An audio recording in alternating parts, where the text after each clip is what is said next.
Good morning. My name is Sade Chambers. I am the election coordinator for Kalamazoo County, and I am going to be doing your election inspector training this morning. If you have any questions while we're going through this PowerPoint, definitely raise your hand and let me know. And if not, we'll keep moving on through each piece of our presentation. And I am going to share my screen. Just give me 1 second because we're going to go ahead and get started. And I'm going to make sure that my audio is on. Welcome, welcome.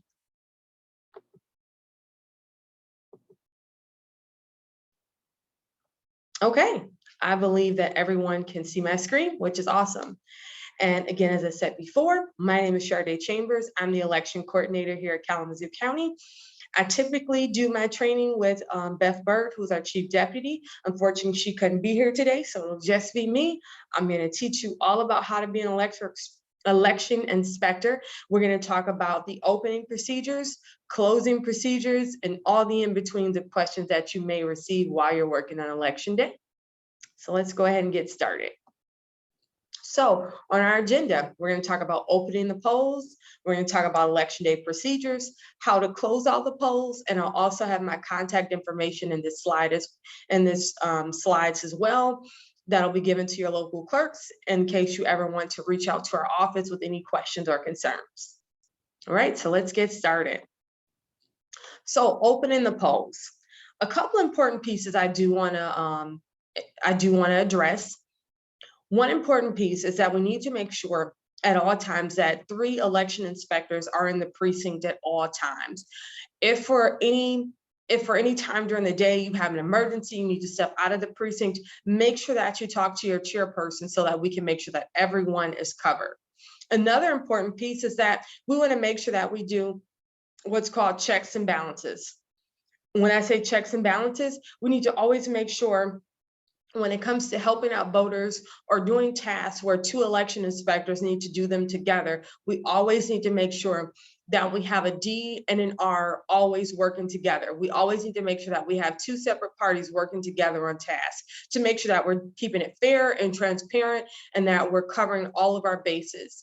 And those are just some important pieces that I want to talk about when it comes to opening up the polls, just things that we should always remember while we're working throughout the day.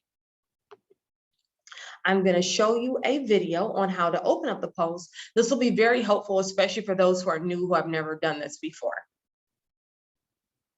And let me know if you can hear it. It'll just be a small delay. Okay, there we go. I'll go ahead and mute my mic.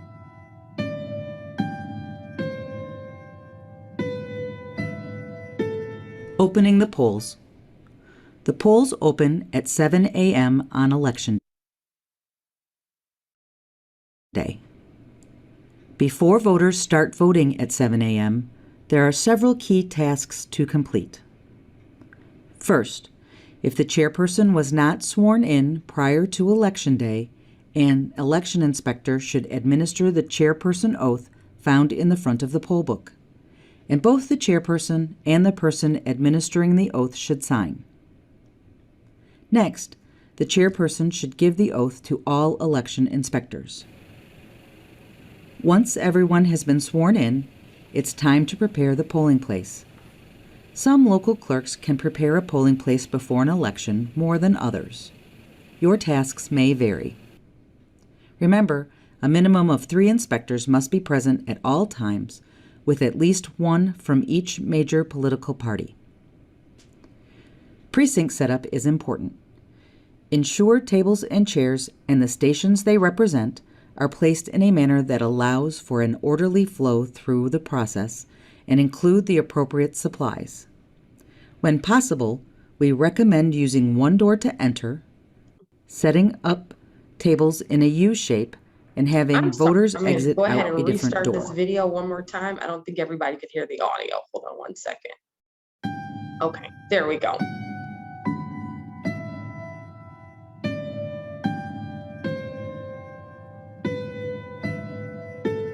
Opening the polls. The polls open at 7 a.m. on Election Day. Before voters start voting at 7 a.m., there are several key tasks to complete.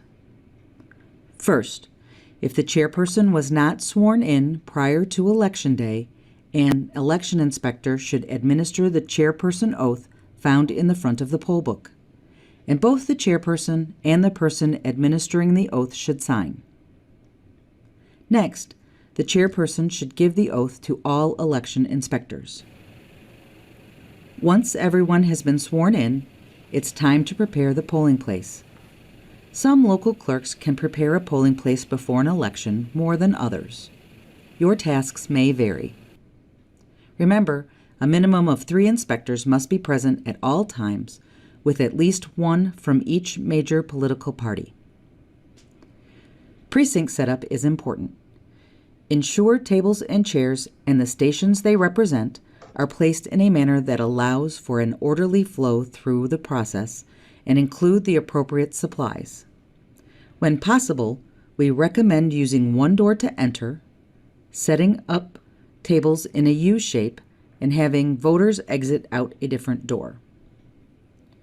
Generally, the first station a voter goes to is one where they can complete the application to vote. Make sure this station is the logical first step for the voter and has applications to vote and pens. The next station should be the e-poll book and ballot issuance station. Make sure the e-poll book is set up so it can be plugged in all day and ensure the cord is not a tripping hazard. Use the EPB Election Inspector Manual to properly prepare the laptop for use. Ballots, secrecy sleeves, and demonstration pads are necessary supplies. The voting booths and voter assist terminal should be set up in a manner that ensures voter privacy. There should always be at least 1 sit-down booth for voters, in addition to the voter assist terminal. Each booth should have a blue or black ink pen for voter use and be checked throughout the day to verify no campaign material was left behind. A station that is near the tabulator should also be set up to collect secrecy sleeves and keep the rejected ballot scripts within easy reach. Don't forget the I voted stickers.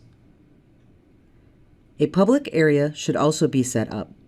This provides a place for observation without disrupting the process. If using the U-shaped setup, the top of the U is a good place for the public area. Some jurisdictions also utilize a help desk or greeting station. Follow instructions from your local clerk. Many things need to be displayed in the precinct and easily visible to voters. They include a flag of the United States inside or outside, vote here direction signage, including clearly marking the accessible entrance and path, sample ballots, 2 Election Day voter information posters, proposal language posters when applicable. Preparing the electronic equipment for use. There are 3 types of voting equipment used throughout the state. Please consult the appropriate manuals for detailed opening instructions. When preparing the tabulator and voter assist terminal for use, the following must be completed. 1. Verify the serial and seal numbers on the equipment with the clerk's preparation certificate on the front of the poll book. When completing this step, you are ensuring nothing has happened to the equipment since the Election Commission completed the public accuracy test. 2. Complete all preparation steps required of the equipment. If any issues are encountered, contact your local clerk immediately. It's important to note that every tabulator has an emergency bin. In the event of a tabulator failure, voting should continue. Open the emergency bin and have voters deposit their voted ballots inside. 3. Compare a sample ballot with the tabulator zero tape. Verify you have the correct precinct. All candidates' names appear on both the tape and the ballot. Vote totals on the tape are all zeros. The zero tape should not be removed from the machine and should be signed by all election inspectors present. If any issues are encountered, contact your clerk immediately. Once all these steps are complete, sign the certifying preparation certificate in the poll book. At 7 a.m., announce the opening of the polls by declaring the polls are now open. Thank you for watching. All right, that will end the video from the state showing us how to open up those polls. I hope that that was helpful so you guys could see the procedures. So now we'll go into most important pieces. When you first show up to the precinct, like they showed in the book, like they showed in the video, I'm sorry. When you first show up, make sure you introduce yourself to your chairperson. There may be a lot of people coming in with you that day that may not actually be election inspectors. There may be press that wants to come in. There may be poll watchers that want to come in and challengers and things of that nature. And they may be coming in right with you at 6 a.m. So make sure that you let your chairperson know that you are actually there to work. Before you start working, everyone does need to be sworn in before you touch any of the election equipment. After you've all been sworn in, you're going to sign this page in your paper poll book. Your chairperson will have this paper poll book and you'll be able to sign it. And then once everybody has been sworn in, that's when you will start setting up that's when you'll start pulling out your supplies to help with the election and to start setting up that precinct to get everything ready for election day. But I can't stress it enough, before we touch any posters and put any signage up and set up any voter booths or any things of that nature, we do all need to be sworn in. Once we're sworn in, go ahead and start your day. Now, once we've all been sworn in, we're going to start setting up the precinct. And like they showed in the video, we're going to be setting up 5 different stations. Station 1 is our application to vote. Station 2 is going to be our e-poll books and ballots. Whoever has been assigned there by your local clerk, you'll know exactly what you're expected to do, and instructions will be with your e-poll book. Station 3 is our help desk. That gets set up strictly by our chairperson, wherever they want to store extra ballots and extra paperwork and things of that nature. That's where they'll set that up in the precinct. Station 4 is going to be our voting booths. That's of course where voters vote at. And Station 5 is going to be our tabulator and our express vote machines. We want to make sure that when we're setting up this precinct that we're creating a barrier-free layout. So when voters come in, there's not obstructions. It's an easy process as they're able to move in and out. And we also want to make sure that when we're setting up voter booths, that we're having them maintained with privacy and we're giving them enough space so that every voter can actually vote in privacy and not have someone else to worry about, being too close watching them as they vote. And we want to make sure that we have enough orderly traffic in that precinct when we're arranging our precincts. Now, when we're setting up the precinct, we want it to look like this layout here shown in this picture. We want it in a U shape. We want to make sure that when voters come in, they're able to go right to Station 1, the application to vote. They're able to go to the e-poll books and they're able to go right to their voting booths and then go to that tabulator and go right out of the next set of doors. So it's an in and out process. We never want anything where it's set up with too many obstacles. One important piece I will say, when you're setting up your precincts, make sure that you set up your public area first in case you do get poll watchers or press or things of that nature that show up with you on election day. Make sure you set up your public area first so that way you can finish the rest of your task before you do anything else. Try to set up this public area first so that way everyone else who's not a worker can go into that public area and you guys can get to work on actually setting up the precinct. Typically your public area is going to be away from all the voter booths and away from the tabulator. Some people put it at the front of their precinct with where it's not in any view of voters. Some people are able to put it on the side. It really all depends on how your precinct is set up, so that way you'll know exactly how you want your public area to be away from everything else. Now, Station 1. This task to set up Station 1 is very simple. You have these applications to vote already in your precinct kit. you'll basically go to your precinct kit, pull out these applications to vote. You're going to date stamp them for the election, which will be 8/2 of 22. And you're also going to write down the precinct number. By the time you're assigned at your precinct, you'll know exactly what number precinct you'll be working in that day. And you want to start working on these by date stamping them or handwriting the date and putting in your precinct number. And you're going to start to lay these out on that table. So that way, when voters come in, they can grab an application to vote, sign it, and move on. So this is a very simple task to set up. We really only need one election inspector to set this up. You're going to go through these applications to vote and lay out as many as you can. So that way, once you open the doors at 7 a.m., this is that first station, voters will come in and it'll make it an easy process for them to be in and out. Now, the other stations that we'll have to set up, of course, is going to be our e-poll book. Whoever is set up in that station, make sure that once you get there and you have been sworn in, once you start getting your e-poll book plugged in and ready to go, start looking for those ballots so that way you can make sure we have the right ballots in our precinct. Because if we don't have the right ballots, we want to notify our clerk as soon as possible. So that's a very important task that you have, whoever's going to be working those e-poll books. Make sure you check those ballots for us. Station 3, like I said, that's going to be where the chairperson is going to sit. They can determine where they're going to set that up in their precinct, and they can do that on their own. Station 4 is going to be our voting booths. Make sure giving voters enough space between the different booths. Make sure that you're creating a nice flow. And as always, make sure that we're giving the voters privacy. And whichever election inspectors are setting up the voter booths, make sure that you work on that privacy and keeping the space between those stations. Station 5, that is our tabulator.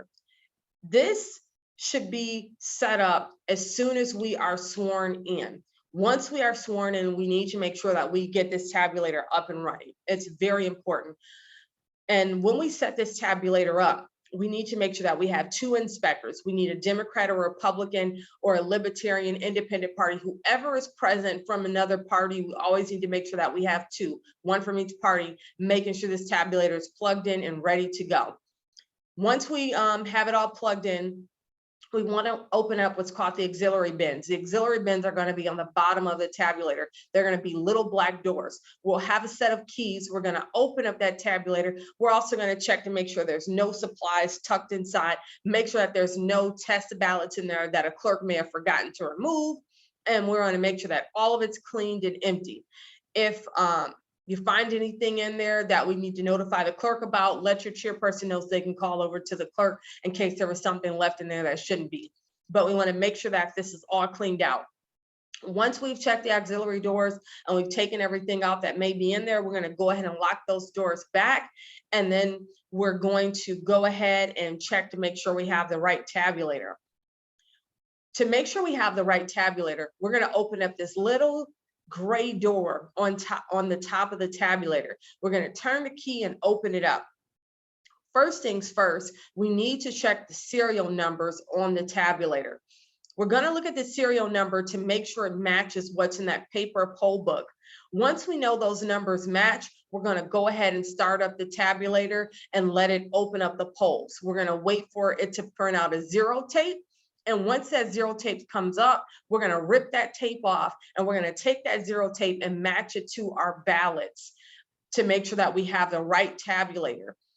If the tape does not match our ballots, we need to stop and we need to call that local clerk because we may have the wrong tabulator in our precinct and we need them to fix it immediately.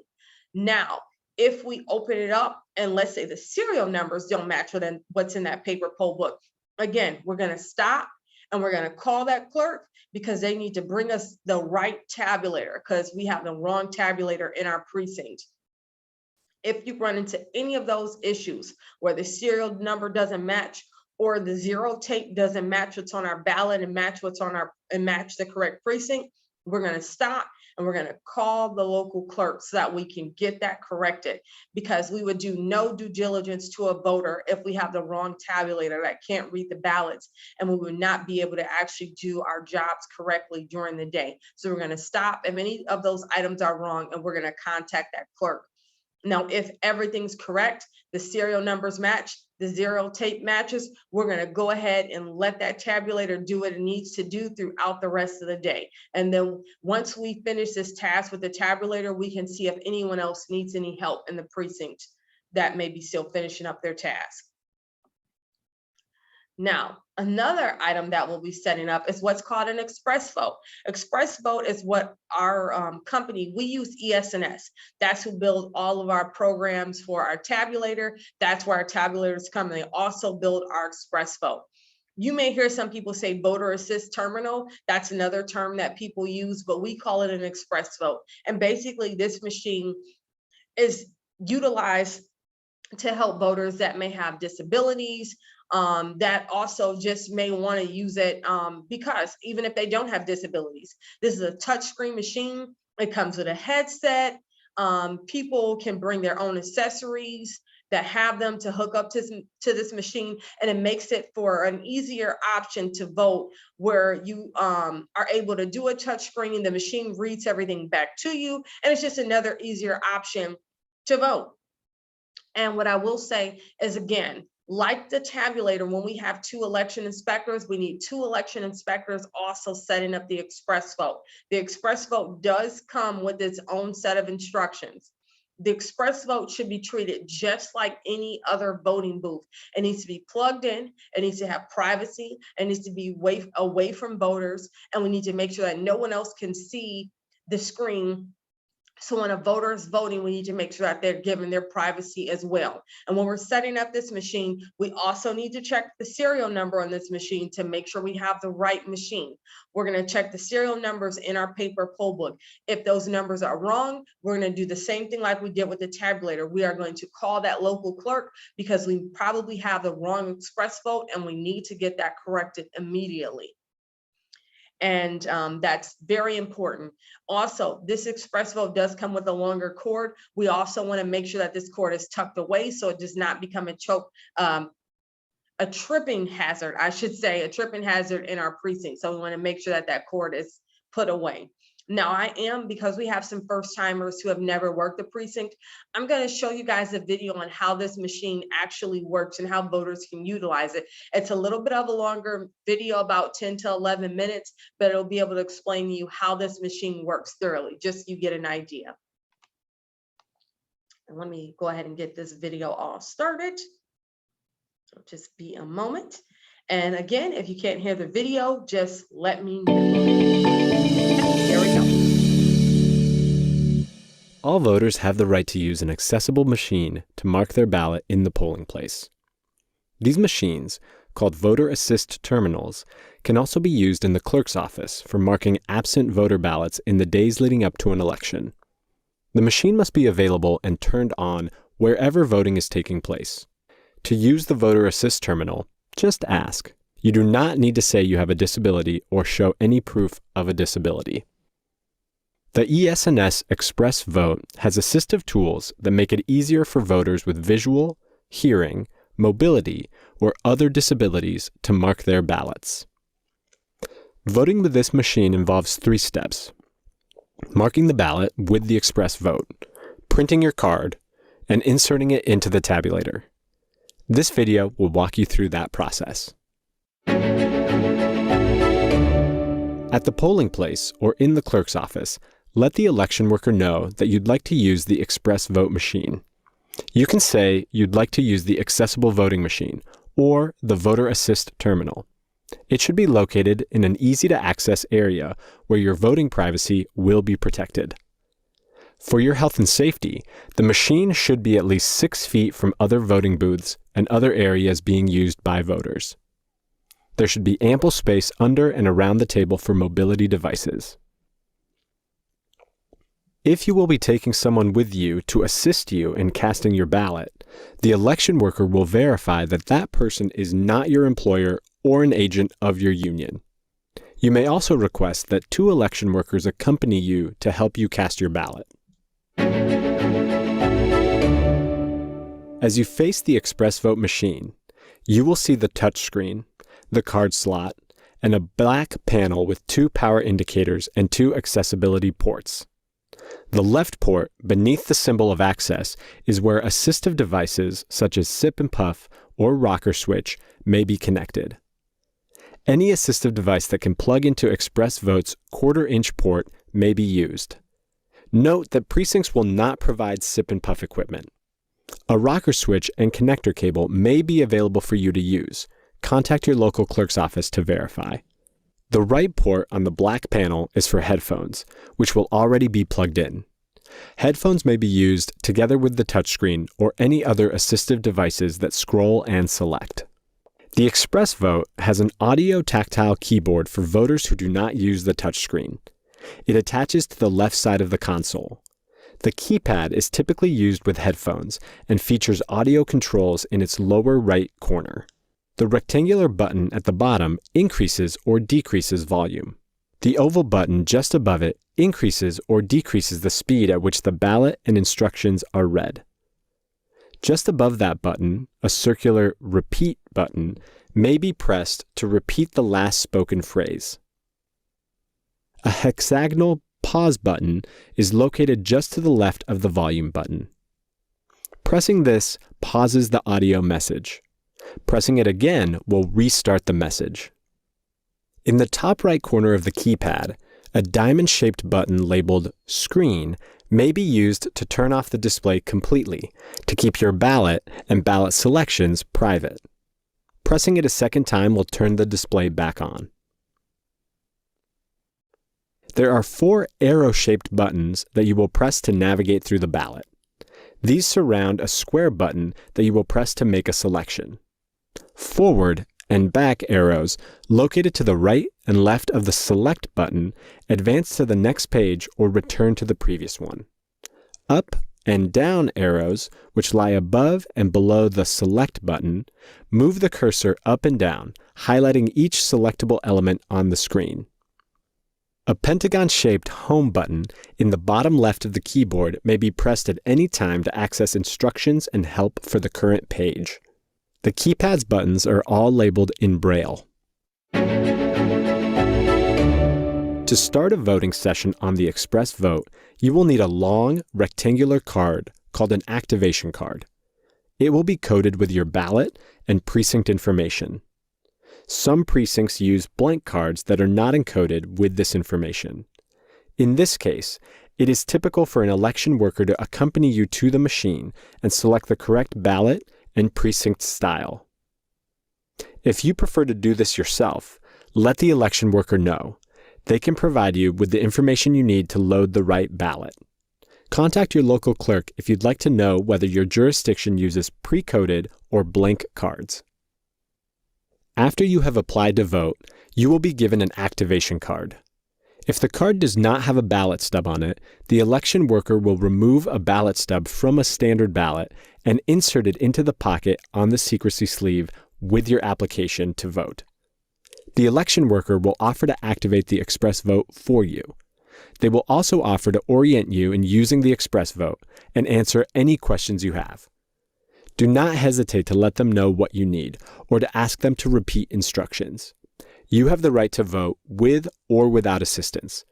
Just tell the election worker what you require, and they will provide as much or as little help as you like. When the ExpressVote screen reads, "To begin voting, insert your card," you or the election worker will insert your card into the front card slot. Insert the cut edge end first, cut side facing right. If your card was not already encoded, the precinct selection screen will come up.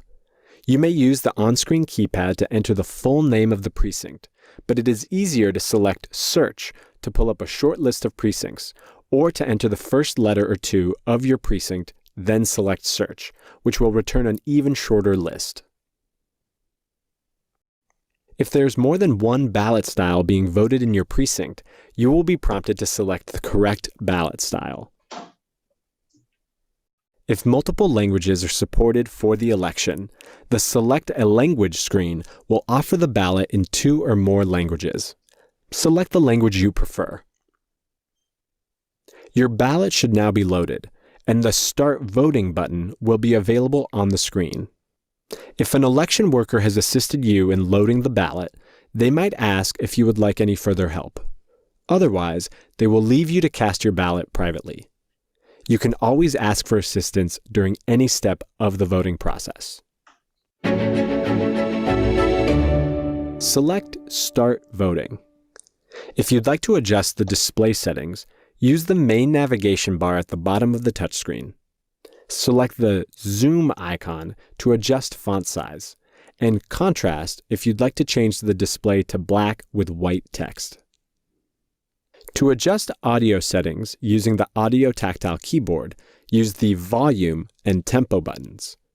If you are not using the touchscreen at all, you may press the keypad's screen button to completely darken it. At the top right of the touchscreen, the Help icon can provide voting instructions, including instructions on adjusting audio and display settings. From the keypad, press the Home button to hear this information. To navigate within the ballot, use the Next and Previous button on the main navigation bar. These will move the ballot from one contest to another. From the keypad, use forward and back arrows. Each screen displays the name of the office or proposal and will tell you the maximum number of choices to select. For example, the instructions may tell you, vote for one. To vote for a candidate or proposal, touch your choice or press the Select button on the keypad once it is highlighted or spoken. Those using the touch screen will see a check mark on their selections. If there is an option to enter a write-in candidate, select the Write-in button. Using the on-screen keypad that appears, enter the candidate's name, then select Accept. The write-in name will display next to Write-in with a check mark. If there are more choices in a contest that can fit on the screen, a More navigation bar at the bottom of the screen will become available, just above the main navigation bar. Selecting More will reveal more choices. In some contests, you're allowed to select more than one candidate. For example, the instructions might tell you, select no more than 2 candidates. If you don't select the maximum number of candidates allowed, 2 in this example, you will be alerted that you have undervoted before you leave the contest. If you want to select the maximum number, you may return to that contest by following the instructions on the alert message. If you are using a rocker switch or a sip and puff, you will use one action to scroll through all the elements on the screen and another action to select. ES&S's rocker switch uses the No button to scroll clockwise and the Yes button to highlight. To select using this device, you must hit Yes a second time. Your sip and puff device will scroll clockwise through all the elements on a screen with sips. Elements will be highlighted when you land on them. Puff once to select. If you are using headphones together with any assistive device other than the keypad, only use the keypad to adjust audio settings or to blacken the screen, not to scroll or select. At any point during the voting process, you may abandon your session by selecting the Exit icon located on the main navigation bar. Selecting Exit will eject your unmarked card from the machine. Be aware that if you leave your session, your ballot selections will not be recorded. When you have made selections for all contests on the ballot, the Verify Selections screen will load. All your choices will be listed for you to review before printing. If you wish to change your choice for any contest, simply select that choice to return to the contest and make a different choice. The Verify Selections screen will load an alert if any contest was undervoted. If you wish to make additional selections in that contest, you can navigate back to it by simply selecting your choice for that contest. To return to the Verify Selections screen after you've made changes, select Next. The changes you made will be highlighted on the screen. If you're happy with your choices as shown on the Verify Selections screen, you may end your voting session by printing your ballot. Select Next, and you will be prompted to print your card. Once you select the Print Card button, your voting session will end, and your card will eject from the card slot. It will be printed with a summary of your selection below a barcode that records those selections for the tabulator to read. The Express Vote screen will now load a message that your votes have been successfully cast. After printing, it is no longer possible to make changes to your ballot. If you wish to change your ballot, an election worker will help you through the process of spoiling your ballot and starting over. If you would like to review your selections again, you may reinsert your card into the slot to view or listen to your ballot choices. When you are ready, place your card in the secrecy sleeve and head toward the table on the way to the tabulator. At this table, an election worker will collect either the stub from your card or the standard ballot stub that you received when you applied to vote. They will also collect your application to vote and verify that your stub number matches the number on your application. If you'd like help putting your ballot into the tabulator, let the election worker know. Otherwise, insert your ballot into the tabulator and deposit the secrecy sleeve into the collection bin. We hope that you have found this video guide instructive. Remember that your vote matters, and you have the right to vote with or without assistance.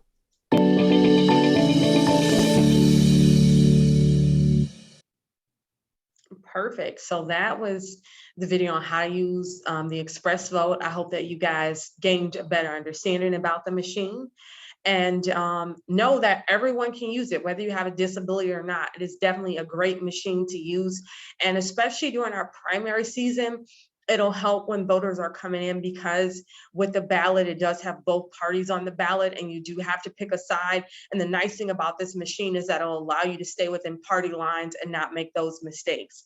And when you do have voters come in and you notice that they may be making more mistakes, this is a nice option to offer those voters, is to use the Express Vote. A couple things I will say from this video that differ from what we do. Number one, if a voter comes in and they need help or have questions with the Express Vote, we need to always make sure that we have 2 election inspectors assisting. That's where our checks and balances come in. We always want to make sure we have a D and an R, a D and a Libertarian, a D and an Independent, D and Green Party, a Republican and Green Party, Republican and Libertarian, whatever our mix is. On election day, from those who are working, we always need to make sure that we have 2 people represented, 1 from each party, helping out a voter. Another thing that I will add on that is also very important is that we will not be pulling stubs from other ballots. Our Express Vote ballots do come pre-numbered. The only difference with our Express Vote ballots is that the stub, instead of it being on the top, it's going to be at the bottom of the ballot, and we'll have to rip that stub off the bottom before the voter actually goes to put it into the Express Vote machine, because that Express Vote machine doesn't like the stub on the bottom and it won't read their ballot, so we'll have to pull that off.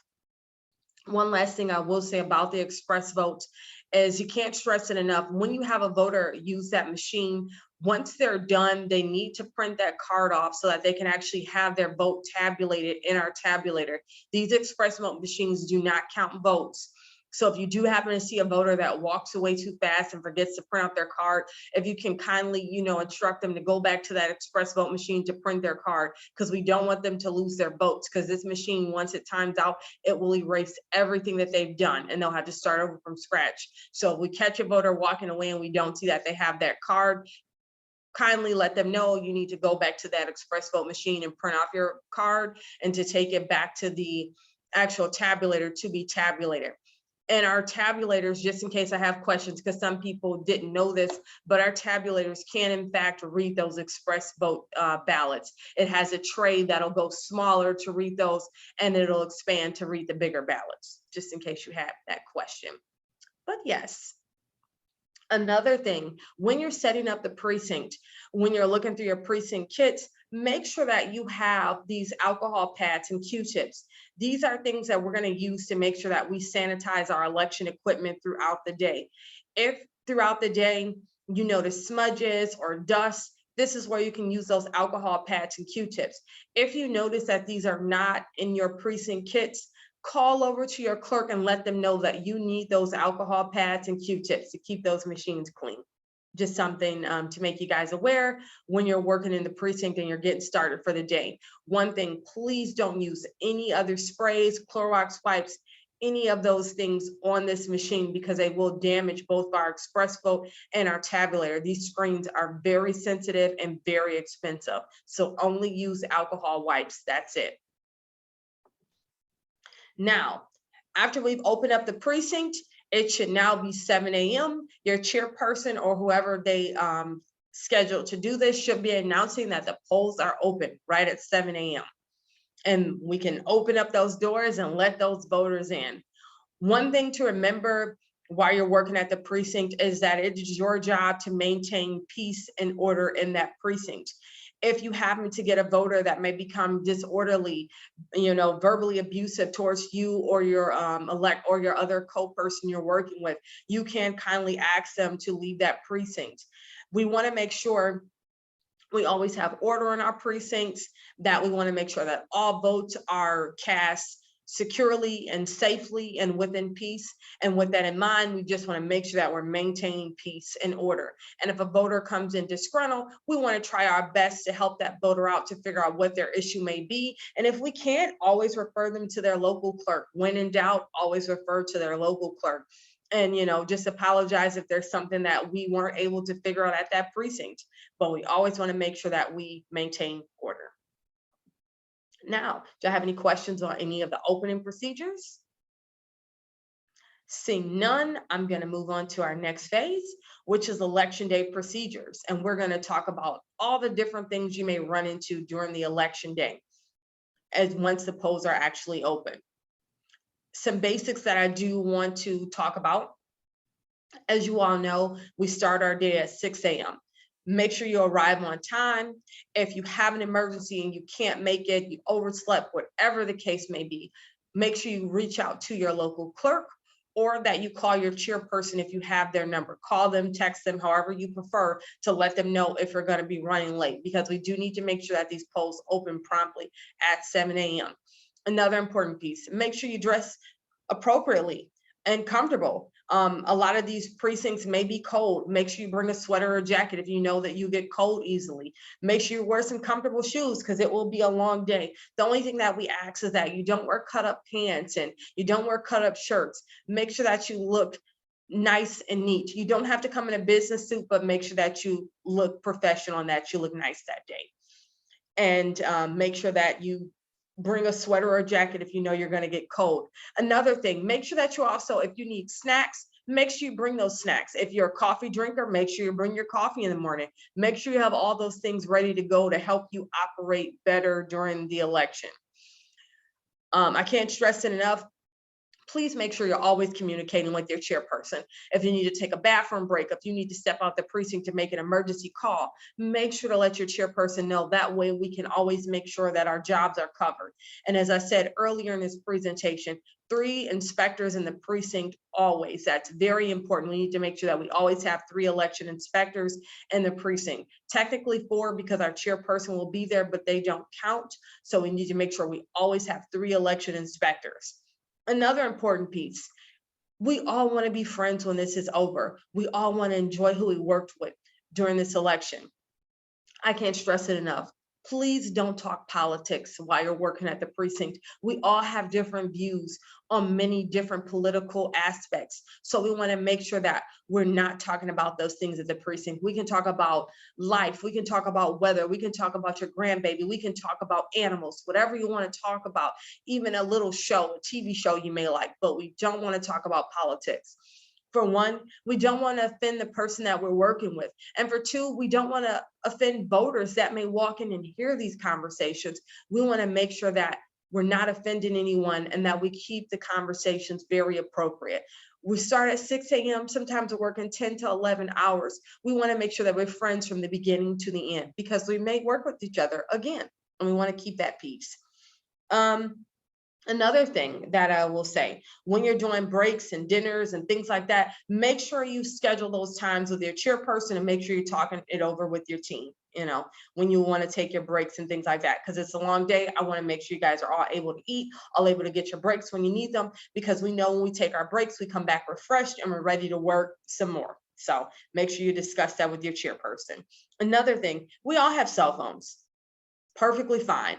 You can have your cell phone in the precinct. Make sure it's not seen by voters. When voters come up, make sure to put your cell phone away. Make sure you also have your cell phone on vibrate or silent. We never want to interrupt voters while they are voting with noises and ringtones and notifications. So make sure to keep that on vibrate or silent. That would be greatly appreciated.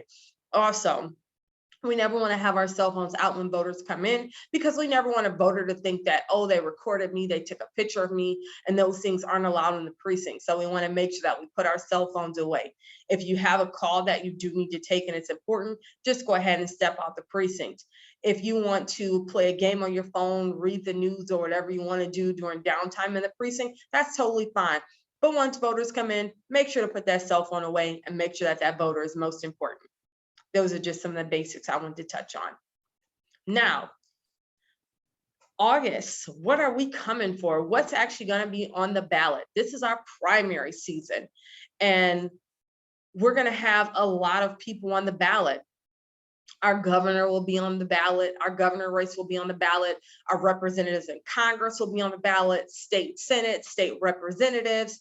We'll have county commissioners. There'll be some townships that will see a supervisor, a clerk, and a trustee on their ballot. We'll have precinct delegates on everyone's ballots. We'll also have some nonpartisan races. We have our judicial candidates that are coming up. So we'll have our Ninth Circuit Court judges and our district judges that'll be on the ballot as well. Now, we can't stress it enough. When voters come in, please let them know both parties will be on this ballot. They will actually have to pick a side, whether it be Republican or Democrat, they will have to pick a side on these ballots. Please let voters know that, so that we don't have so many errors, because as we know during primary season, this is when we can have a lot of issues with spoiling ballots, and we don't want to have a voter come back in line and do it all over again. So we do want to stress, in the state of Michigan, both parties will be on the ballot, and you do have to stay within party lines. We also want to let the voter know, even with staying within party lines, that doesn't determine who you're going to vote for in November. It's just strictly how our primaries go in our state. And that's just always how our primaries go in the state of Michigan. So make sure, you can't stress that enough to a voter, that they do have to stay within those party lines. All right, so voters are in. We have to process them and get them in and out of this precinct. Once a voter comes into our first station, which is our application to vote, you're going to greet the voter, thank them for coming in, tell them that they need to fill out that application to vote. Also let them know that they need to pull out their ID so that they can have that ready for the e-poll book. Also, keep your eye out. Whoever is working this station, keep your eye out for campaign gear, because campaign gear is not allowed in our precincts. And when I mean campaign gear, I mean only things that are related to the ballot at hand. So if someone came in there for a vote for Tudor Dixon, or vote for Governor Witcher, vote for Governor Whitmer, those are campaign. That's campaigning. And you do need to tell that voter, unfortunately, that shirt or button isn't allowed. They'll need to take the button off, or flip their shirt inside out, or go back to their car and change into something else, because campaigning is not allowed in our precincts. So who's ever working at this table, if you happen to see a voter campaigning, please let them know that's not allowed. And while voters are here, whoever is working at this station, you can also reiterate. You can also actually not even reiterate, but introduce to that voter, letting them know that this is a primary. There will be two parties on this ballot, and let them know that they do have to pick one side or the other when they're voting. Just so that once they get to the e-poll book station, again, they'll be told again about the ballot. So that way we're trying to help that voter out, because we don't want to have so many spoiled ballots. So we can't repeat ourselves enough to help that voter understand how our ballots are going to be. All right, so I'm going to show you all how to process voters. And this is also going to be very helpful for our first-time election inspectors. Hold on one second.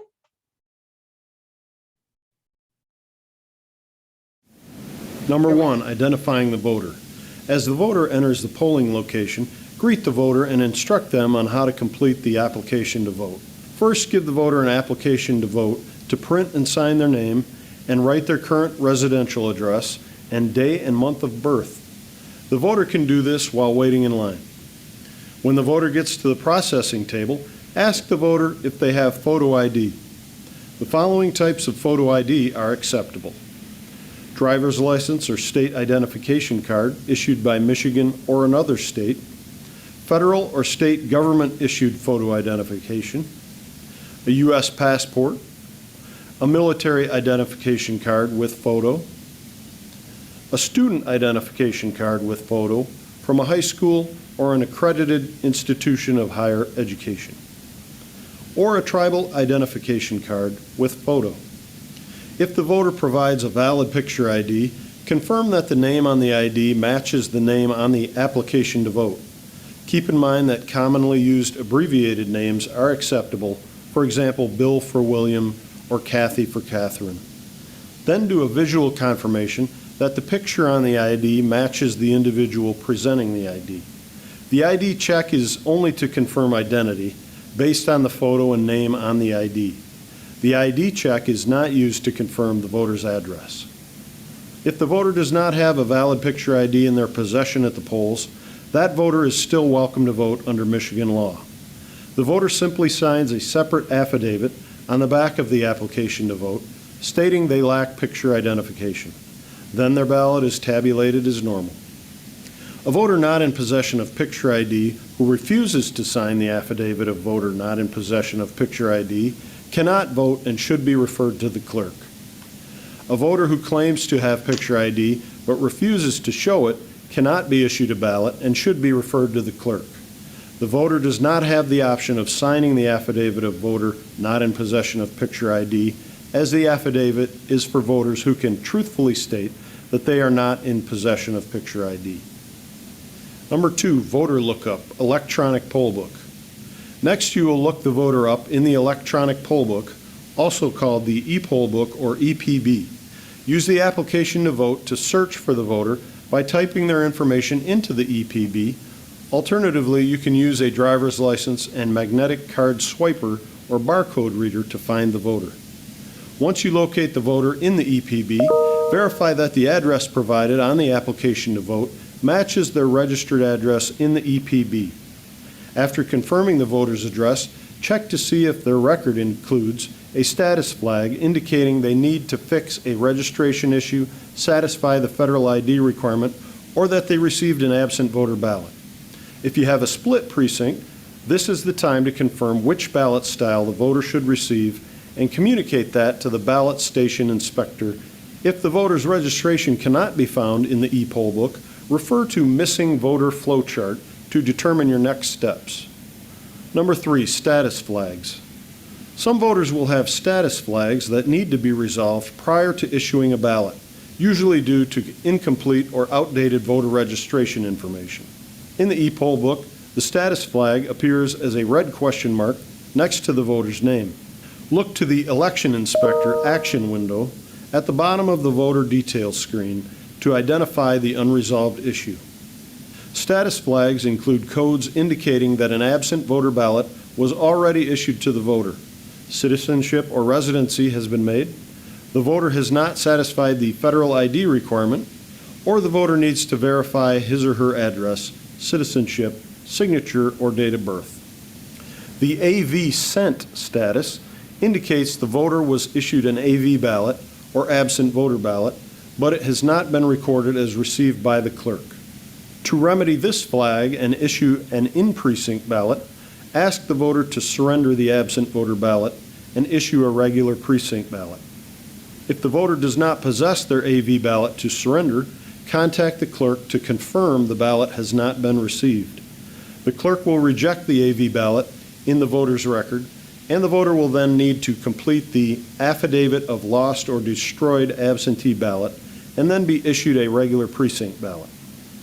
The AV sent/received status indicates the voter was issued an AV ballot and it was subsequently recorded as received by the clerk. This voter cannot be issued an in-precinct ballot. Direct any questions or concerns from the voter to the local clerk. The federal ID requirement, must show ID status, means the voter had not met the federal ID requirement when registering to vote. Before voting, the voter must provide acceptable picture ID or current paycheck, government check, utility bill, bank statement, or other government document listing name and address.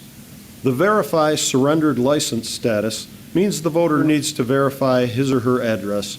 Simply verbally confirm the voter's residential address and issue them a regular ballot. Number 4, ballot issuance.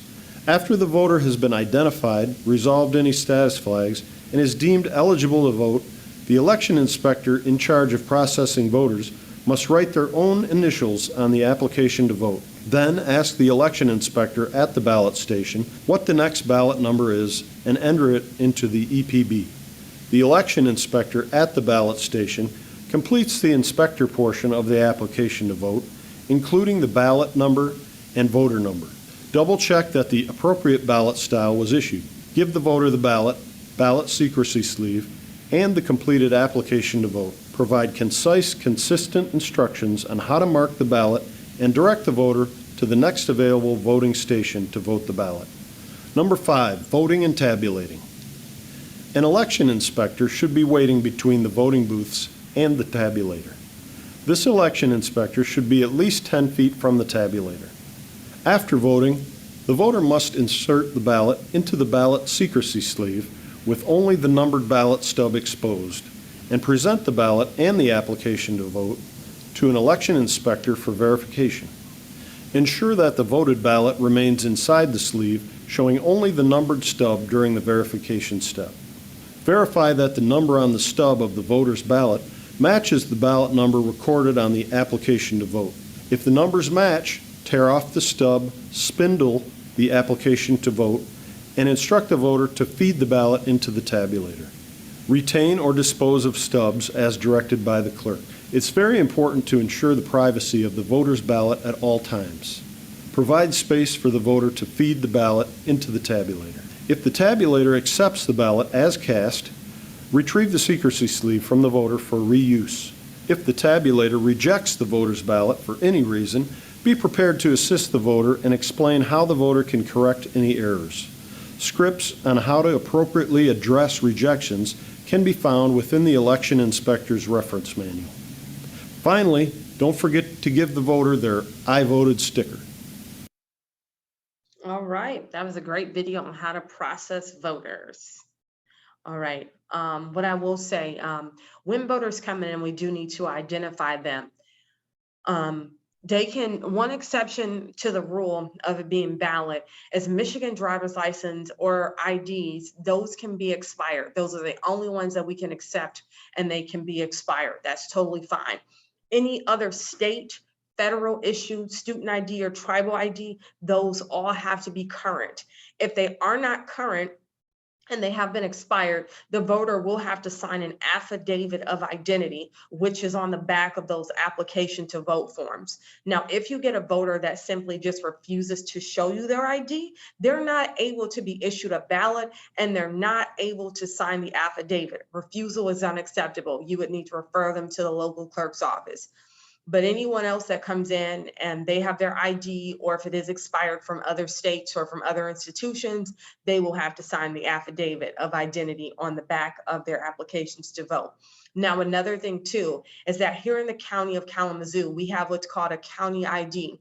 County IDs do not qualify under the federal law for a requirement for voting, because they're only basically a county ID. So those voters will also have to sign an affidavit of identity as well, because unfortunately we don't accept the county IDs to vote. It's great that they have it, but we just don't use that. And they'll have to sign an affidavit of identity. And once they sign the affidavit of identity, they will be able to get a ballot. All other voters too, if they're licensed or ID from other states is not valid, they will sign that affidavit, and then we'll be able to still give them a regular ballot. The only time we will not issue out a ballot is if you get a voter that simply refuses to show you their ID. Now, if you get a voter too, that says they may have lost or misplaced their ID, they as well can also sign an affidavit of identity, and then they can also be issued a regular ballot as well. Now, we're going to talk about some people that you may see on election day. These are 3 particular individuals you may see. You might see poll watchers, challengers, or campaigners. I'm going to get into poll watchers. Poll watchers is pretty much anyone from the public that wants to watch the process. They have to sit in the public area. They're not allowed to talk to voters, and they're not allowed to look at any of our equipment unless the chairperson has specified, especially if they want to see our poll book. It's at the chairperson's discretion. They do have to stay in the public area. They're not allowed to do anything else, touch our tabulators or anything. They have to stay in the public area. And that goes for our press as well. Press has to also stay in the public area as well. Now, we have another group of individuals called challengers. Challengers are appointed by different political parties. When a challenger comes into your precinct, they must show you their credentials. They have to show it to your chairperson, and they can show it to our election inspectors. We do need to make sure that we're writing this down in our paper poll book, that we had challengers present, what their name was, and what party they come from. Typically, their credentials will either be a card that'll be typed up and signed, or a letter that'll specify which party they're coming from. If they don't have these pieces of credentials, they are not challengers. They are considered poll watchers, and they'll have to go to our public area. Now with challengers, we're only allowed 2 per party. So if you happen to get 6 Republican challengers that show up at your precinct, only 2 of them are allowed to stay. Everyone else will have to either sit in the public area. They won't be allowed to do any challenges, or they would need to go to another precinct, but we're only allowed 2 per party. That's it. Challengers, they can challenge any of the process. If you do happen to get a challenge, we need to make sure that your chairperson is writing that down in the paper poll book. And we also need to call over to the local clerk to talk to them about the challenge, to make sure that it's valid and that we can go from there. And our clerks will give us instructions on how to handle it. Now, if you get a challenger that becomes rude, disorderly, anything of that nature, overly aggressive to the point where you can't do the job that you're being paid to do, we can simply ask that challenger to leave. And if they do have to be told to leave, we can also call our clerk and let them know that a challenger was removed because of their behavior. And we do need to document that. Now, challengers are allowed to sit behind us while we work. They can sit behind us at an e-poll book. They can sit behind our chairperson at the help desk. They can sit behind someone that's working the application to vote table. And they can also sit behind someone that's working the tabulator station. They can sit anywhere where we're working, but they're not allowed to touch any of our equipment. None of the equipment. They're not allowed to touch the tabulator or any of those items. If they have questions or want to see the poll book, they can look at the poll book once we're done working. Another thing I will specify, you don't work for challengers. If challengers are asking you questions and you're working with the voter, kindly finish up with that voter and answer their questions later if you have time. You can let that challenger know, I'll get right back with you, because most importantly, we need to make sure that we're serving the voters first. Challengers are guests. We don't work for them. You can answer their questions last, but make sure you're serving that voter. Now, another group of individuals that we may see are campaigners. As I talked about earlier, campaigning in precincts is not allowed.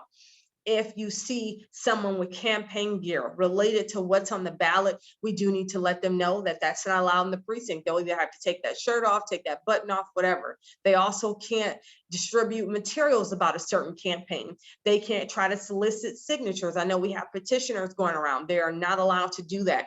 And also, campaigning is prohibited to 100 feet away from the precinct. And when we say 100 feet, we're talking about the outside doors of the precinct up until you actually get into the precinct. They have to be 100 feet away from that.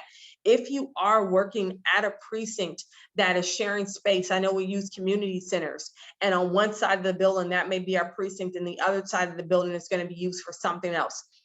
The precinct is only counted for where it actually starts. So if you're in a building and the south side doors are for anything else, and the west side doors are just for the precinct, the only thing I'll count is those west side doors. That's considered the precinct and outside of it. But anything on the opposite side of the building, that doesn't count. That's not the precinct. And if anybody wants to campaign on the opposite side of the building, they could. They just can't campaign where the doors start for actual precinct. They can't, because it's prohibited 100 feet. If during your time when you step out for your break and you happen to see yard signs that have gotten too close to the precinct, you can throw them in the trash. If you happen to see campaign material that's been left around the precinct, please make sure you throw that in the trash. If you go to the bathroom and you happen to see paperwork about different campaign material, make sure you throw that in the trash. But again, campaigning is not allowed at the precinct. And I just want to specify, these are the individuals that you may run into on election day. So I just wanted to let you know exactly what they are allowed and not allowed to do. Now, when a voter is coming in, one of the second steps they're going to do, a voter is going to come into our e-poll book. This is where we're going to verify their identity. We're going to issue them a ballot, offer them instruction again, letting them know this is a primary election. You do have to stay within party lines. We can even show them a ballot to explain to them better how they have to vote and just reassure them this doesn't determine how you'll vote in November, but this is the party lines you have to stay in for August, for our primary season. Whoever is working the station, make sure when you're typing in the ballot number and the voter number that you are making sure that they're accurate. The voter number is already programmed in your computer, but the ballot number is not. So please, please make sure that when you're entering in that ballot number that you're paying attention to your numbers, because your ballot number and your voter number will be two different numbers. And we want to make sure that we don't have any issues at the end of the night from typing in wrong numbers or something that a clerk has to fix later. Now, after you've given the voter their ballot, and you've explained to them the procedures and offered them extra guidance, you're going to direct them to the next voter booth and then let them know once they're done, they're going to go over to our tabulator to go ahead and have that vote counted. Now, some things we may run into. We may have voters who have moved. If they've moved and they're within a 60-day window, they can still vote at their same precinct one last time. They can still vote with us one last time. If they've been beyond 60 days and they know it, we can simply let them know that they would need to go to their new jurisdiction. They would need to talk to that new clerk, and we can refer them to their new clerk. And another thing as well, if a voter ever is confused and we don't find them in our e-poll book, and we don't see them, we can always refer them to the Secretary of State's website, which will have updated and accurate information and tell them exactly where they are registered to vote and what precinct they need to go to. Now, if you get a voter and they need to change their address or they're unsure of some things, we do have application to vote packs within our precinct kit where a voter can change their address. And if they fill it out in the precinct, they can give it back to us and we can deliver it to the local clerk, or they can simply mail it or drop it off with that local clerk if they have issues with their address. Now, again, we're not the address police. If a voter can't really remember how long ago they moved, if they don't know if it's been within 60 days, and if they're still in our e-poll book, we can still allow them to vote, but we do want to let them know that it'll be best for them to reach out to the local clerk after this election to go ahead and make sure all their information is accurate. Now, another thing that we may deal with processing voters, we have what's called a provisional ballot. A provisional ballot should never be issued until you got confirmation from your clerk. Never, ever, ever get out a provisional ballot until you've spoken with your clerk. Because we have same-day registration and we're able to avoid these things, we can always just refer a voter to the clerk's office so that their vote can actually be counted and that they can go ahead and vote. We never want to issue out provisional ballots until we have been authorized by our local clerk. I can't stress that enough. Another thing we may see is those who have did same-day registration.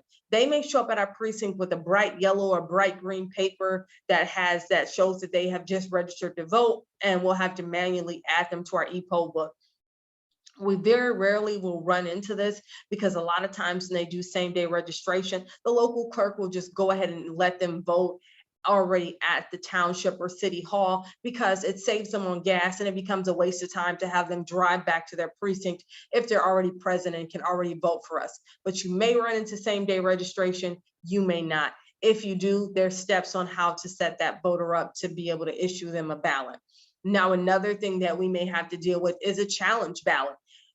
Challenge ballots will still be tabulated like regular ballots. But if you do get a ballot that gets challenged by one of our challengers in the precinct, we'll have to make sure that we call the clerk, and we'll also need to make sure that we document that challenge on whatever it may be called out on.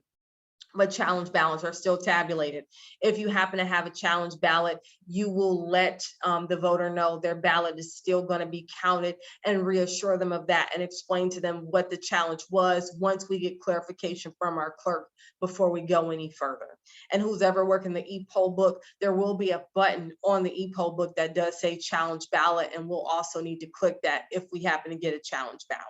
And there's steps in your kit just in case you need to be walked through, and your clerk can also walk you through that as well.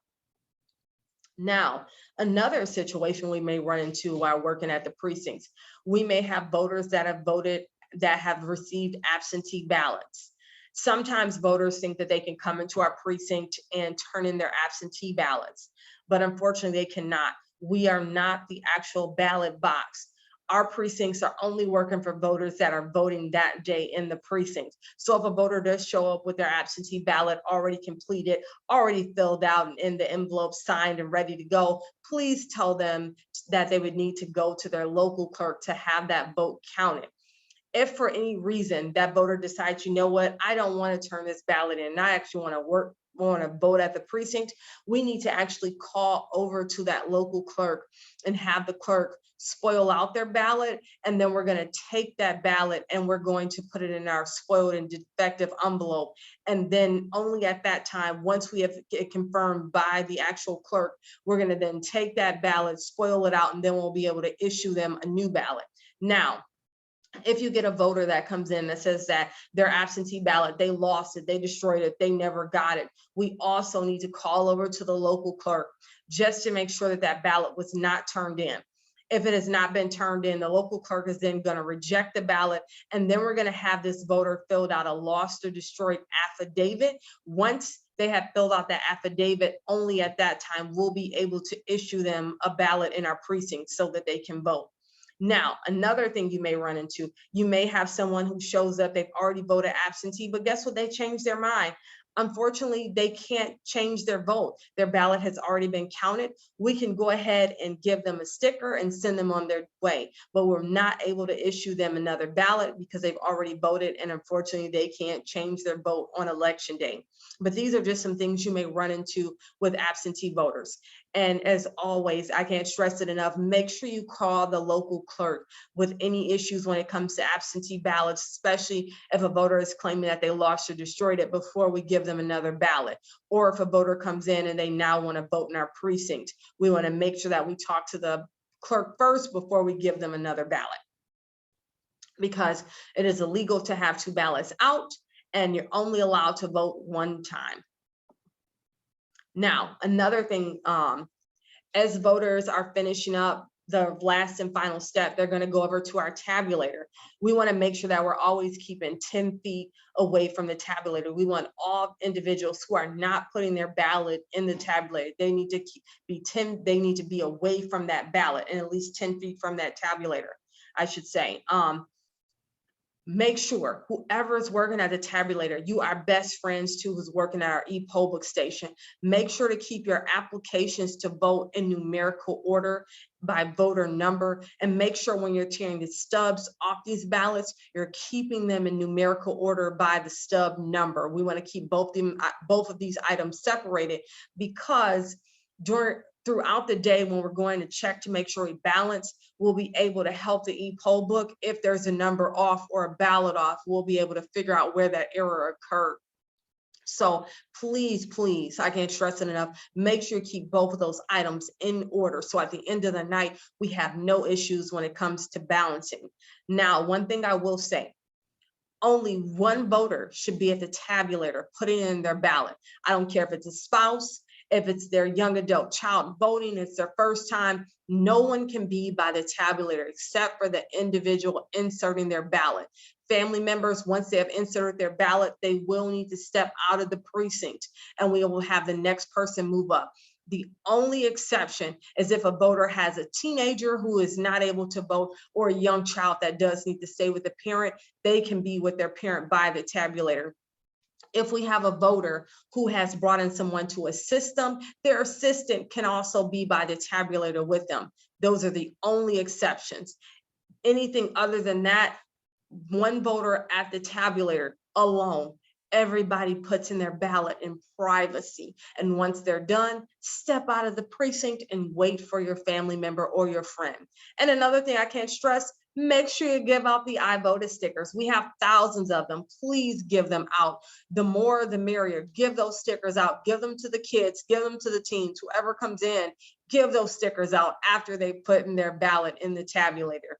And also another thing I will say, if a ballot is unable to be read in our tabulator, let's say a voter makes a mistake and crosses lines on the ballot and they do have to be spoiled out, we can let that voter, we'll be able to explain to that voter what happened to their ballot and walk them through instructions on how to fix it.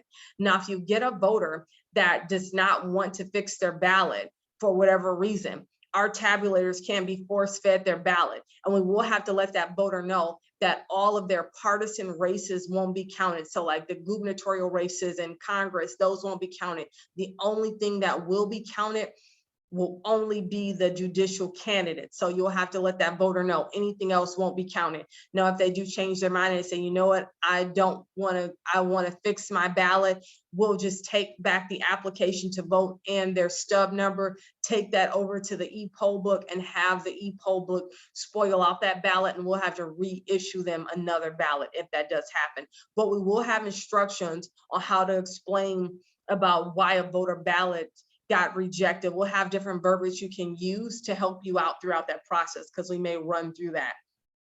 Now, another thing, if a voter does need help putting their ballot in the machine, we always need to make sure what we're doing, checks and balances, 1D and 1R, to help that voter put their ballot in the tabulator.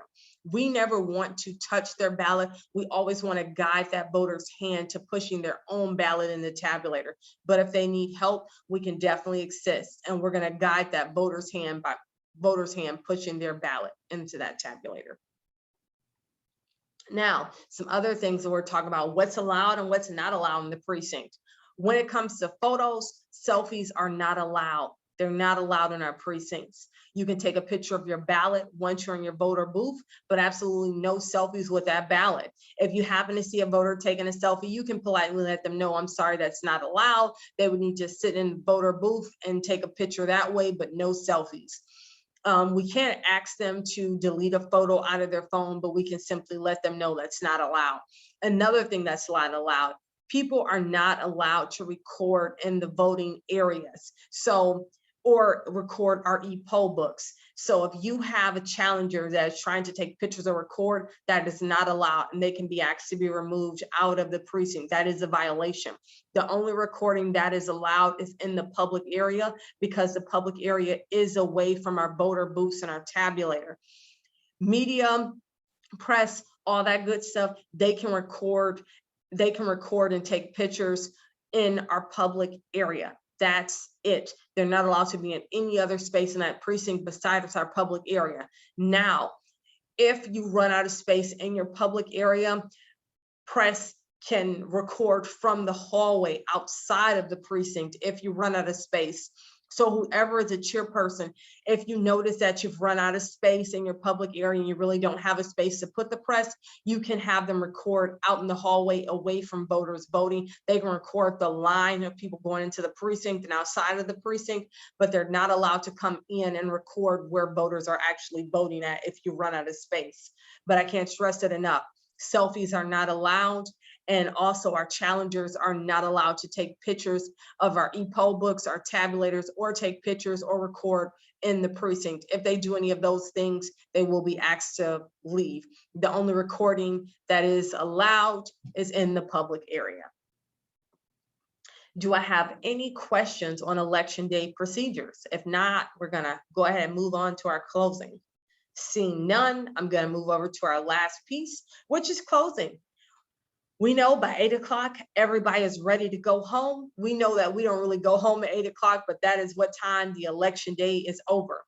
One thing I will say, before 8 o'clock, start getting your closing procedures together. Start determining who's gonna close up what items, who's gonna pack up some of the voter booths, who's gonna start clearing off the application to vote, who's gonna start packing up some of those pens and wiping down some things that we no longer need to use. We'll also determine like who's going to shut down the tabulator. Again, we'll need 2 people shutting that down. We'll also need to determine who's gonna shut down the express vote. And we can kind of start talking about those things way before 8 o'clock. That way, by the time 8 o'clock comes, we know exactly who's going to be doing what. And I'm going to show you a quick video on closing procedures, also from the state of Michigan. Here we go. At 8 p.m., only voters who are already waiting in line will be eligible to cast a ballot. Voters who arrive to the line after 8 p.m. are not eligible. Similarly, citizens in line by 8 p.m. to register to vote at the clerk's office will be eligible to cast an absent voter ballot to be delivered for processing. Consider placing an election inspector at the end of the line at 8 p.m. to kindly turn away late arriving voters. The closing of the polls is a public process. Polling place doors should remain unlocked, open, and accessible.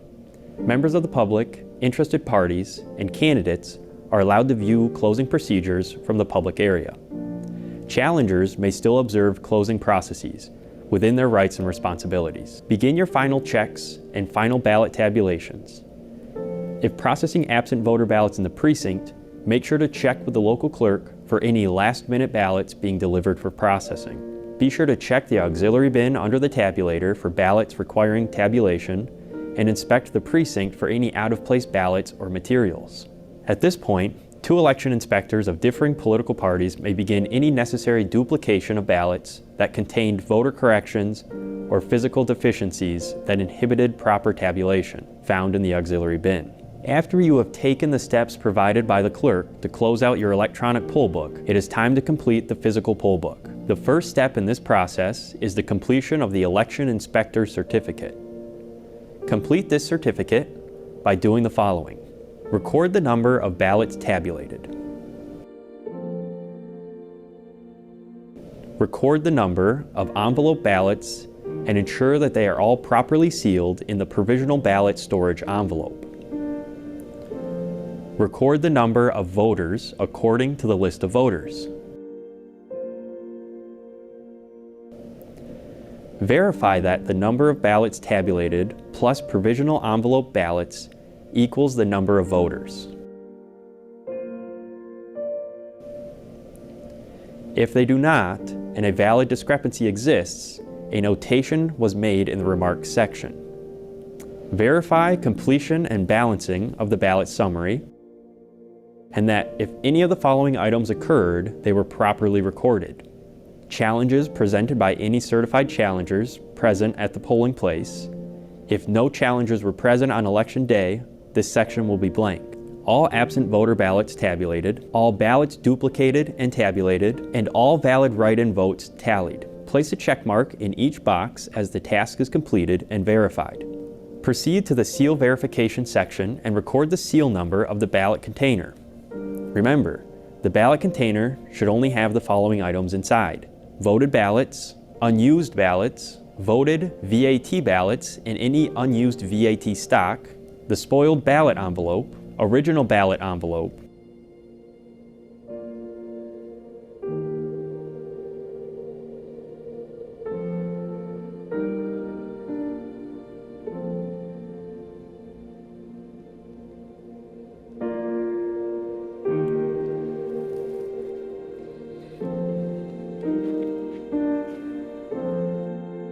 The provisional ballot storage envelope should not be placed inside of the ballot container. It should be returned individually with the envelopes used in the final steps. Be very careful when sealing the ballot container and when writing the ballot storage container seal number down. A person from one political party should record the number, and someone from another political party should review the number recorded. Not securing the ballot container properly or transposing numbers is a costly mistake and may lead to a precinct not being able to be recounted. The tabulator tape with the zero tape should be attached to the copy intended for the local clerk. Final closing procedures and organizing your paperwork. If you are transporting a memory device from the tabulator or EPB to the receiving board, place them into their approved container and record that seal number in the poll book and on the transfer case certificate as well. As an alternative, memory devices may remain sealed within the tabulators until the expiration of security period, and the EPB flash drive may simply be placed in its own envelope under red paper seal for delivery to the local clerk. Once everything is sealed and the steps in the election inspector completion certificate are completed, all of the inspectors, including those that sealed and verified the sealing of the container, must sign under number 3, certifying completion of all of the closing steps. If you printed your reports in the polling location, place them into the appropriate sections of the poll book. The Certificate of Election Inspectors is carbon copied. Each sheet is intended to go into a separate envelope at the end of the night. Place 1 copy of each page with the tabulator tape attached to the zero tape in the local clerk's envelope. Place the second copy of each page with a tabulator tape attached in the envelope addressed to the Board of Canvassers. Once complete, place the poll book with a tabulator tape into the envelope addressed to the county clerk. All envelopes should be sealed with a red paper seal prior to being removed from the precinct for delivery to the receiving board or the local clerk. After packing up the remaining supplies and securing the voting equipment, 1 Democratic and 1 Republican election inspector must present the sealed ballot container and 4 envelopes to the receiving board. Following the review of materials by the receiving board, the materials are delivered to the local clerk and your election night is complete. Thank you for your service. Perfect. That was a great video from Riley, the state of Michigan. So we'll get into some of the closing procedures. Now, as you know, we definitely close it. We have to announce that the polls close at 8 o'clock. One bit of advice that I always share with everybody that I've trained is that closer to about 7:50, start sending one of your election inspectors outside so that they can account for who was actually in line by 8 o'clock. And that way, if you happen to have any voters that got in line after 8 o'clock, we need to let them know, sorry, the polls do close at 8 and only these individuals, they were already in line. And it's always best to do that. That way we can accommodate, we can account for who was there and who was not, just to make sure that we're doing that. Another thing that we're going to have to do with our closing procedures that'll be different than other times is that we're going to be tallying write-in votes. We have quite a few write-in votes this time. We have our gubernatorial candidate write-ins. We have a congressional seat that's going in as a write-in. Some of our precinct delegates will be write-ins. And county commissioner, we do have someone in county commissioner that'll be a write-in. And when you're doing write-ins, you will have to work in a team, a pair with a DNR or whoever else from different parties who are present. You need to work together in a team to help tally and write down those votes. That'll be another process that you'll have to do. Now, once the last voter has voted at 8 o'clock, that's when you'll be able to go ahead and close down that tabulator. You can start finishing up your closing procedures in the precinct. And one thing to remember is that none of us leave until everyone is done. Once all of our envelopes and pouches have been sealed and we've helped our chairperson out, that's when we'll be able to leave. But until all tasks are done, we are not able to leave. So make sure that we're there for the whole thing. Another thing as well, like that showed in the video, once we're all done, we do have to sign in the back of our paper poll book, which is a completion certification certificate. And it is a carbon copy. And some of you do know that have worked before, you have to press really hard on those pages to make sure that they all bleed through and catch everything you write, because you're going to sign and you're going to put your phone number. So we do want to press really hard to make sure that it bleeds through on all 3 pages. Can't stress that enough. And to make sure that we remember to sign it, because you never want to get a call at 1 or 2 o'clock in the morning from your local clerk or from myself down here at the county saying that we're missing your signature, because you've already worked a long day and I don't want to have you come back for something that you missed. Now, I had specified about write-in candidates. When you actually go to close down your tabulator, your total tapes are going to print out your write-in votes. And it's going to take a picture of how the voter actually wrote their name down in the write-in section. And so on your tapes, they're going to be longer than usual. You're going to have pictures of the names that have been written in and what race they've been written in. And then you'll have to decipher the names and where to write them. And we'll have a list for you guys of all the approved write-ins. I won't have you writing down people that have not been approved. So no Mickey Mouse and no random items and Michael Jordan votes and things of that nature. You're only going to be writing down voters that have actually been qualified. And this will actually be with your supply kit. Now, I will say there is an exception when you're working. Precinct delegates are allowed to file for a write-in candidacy on election day. They can actually show up on election day and file this paperwork with you, our election inspectors.